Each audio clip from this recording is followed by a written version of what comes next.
ये काला कानून है जो मुसलमानों से उनकी मस्जिदों को, दरगाहों को, खानखाहों को, कब्रस्तानों को, ईदगाहों को छीनना चाहती है। यह कानून इसलिए लाया गया ताकि मुस्तकबिल में कोई भी वक्फ ना कर सके। यह कानून इसलिए लाया गया ताकि मुसलमानों को उनकी इबादतगाहों से दूर कर दिया जाए। इसमें किसी भी तरीके से वक्फ को बचाने का कोई कानून नहीं है। जो हालिया दिनों में मरकजी हुकूमत ने रूल्स बनाए, यह बड़ा इनकंसिस्टेंट और गैर वाजबी काम नरेंद्र मोदी की हुकूमत ने किया कि जब मामला सुप्रीम कोर्ट में जा चुका है, रिजर्व फॉर इंटरिम ऑर्डर्स है, कम से कम रुक जाते अखलाकी तौर पर। मगर आपने एक रूल बनाया और रूल 6(1) रूल 10(1) क्या कहता है कि आपको 3 महीने के अंदर वक्फ रजिस्टर में जाना पड़ेगा। ये सबसे बड़ा प्रॉब्लम मुतवल्लियों को होगा। रूल 10(2) यह बोलता है कि डॉक्यूमेंटेशन, वक्फ डीड्स, ये सब चीजों को आपको रिकॉर्ड में देना पड़ेगा। नॉन कंप्लायंस में क्या होगा? रूल 7 सबसे खतरनाक रूल 7 है। 3C एक सेक्शन है इस कानून में जो कहता है कि अगर गवर्नमेंट में वक्फ बोर्ड में कब्जा होगा तो गवर्नमेंट एक सीनियर ऑफिसर को यह बोलेगी कि आप तय करो ये जायदाद वक्फ की है या गवर्नमेंट की है।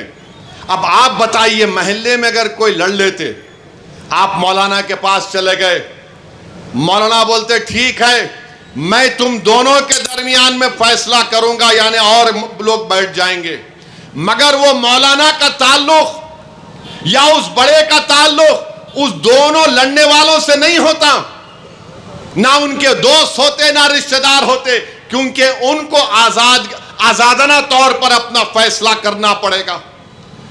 कानून में उसको प्रिंसिपल्स ऑफ नेचुरल जस्टिस बोलते। हुकूमत बोल रही कि झगड़ा हमारा तुम्हारा होगा, हमारा ऑफिसर होगा। अरे कहे क्या होगा? बाप बेटी के हक में, बेटे के हक में फैसला नहीं करेगा तो इंसाफ कहां होगा बताओ आप। तो इन्होंने क्या बोल रहे रूल 7 में कि 1 साल के अंदर उस डेजिग्नेटेड अफसर को चला गया, मगर ओनर कौन होगा?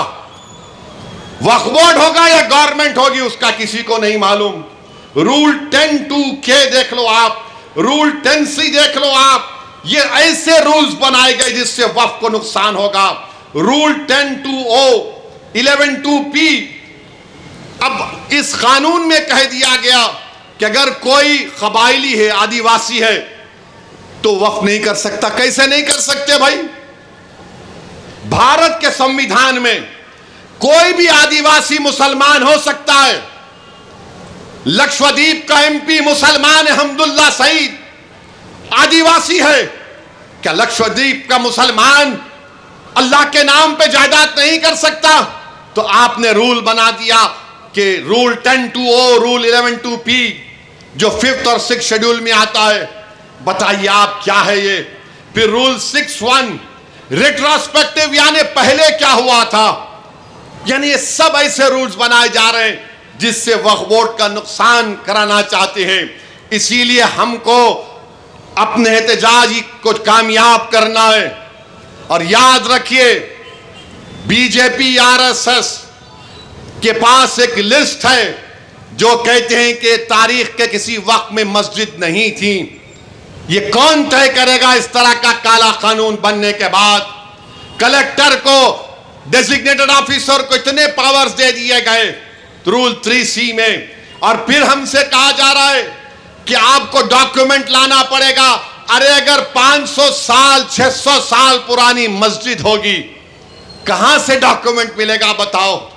बल्कि मस्जिद हो, मंदिर हो, कहां से डॉक्यूमेंट आएगा? 600 साल पुराना कहां से आएगा डॉक्यूमेंट? मगर मोदी बोल रहे नहीं, डॉक्यूमेंट दिखाना पड़ेगा। अरे वक्फ बाय यूजर को तुमने निकाल दिया। बाबरी मस्जिद, राम मंदिर के केस में सुप्रीम कोर्ट ने कहा था कि वक्फ बाय यूजर का ताल्लुक भारत के आईन के बेसिक स्ट्रक्चर से है।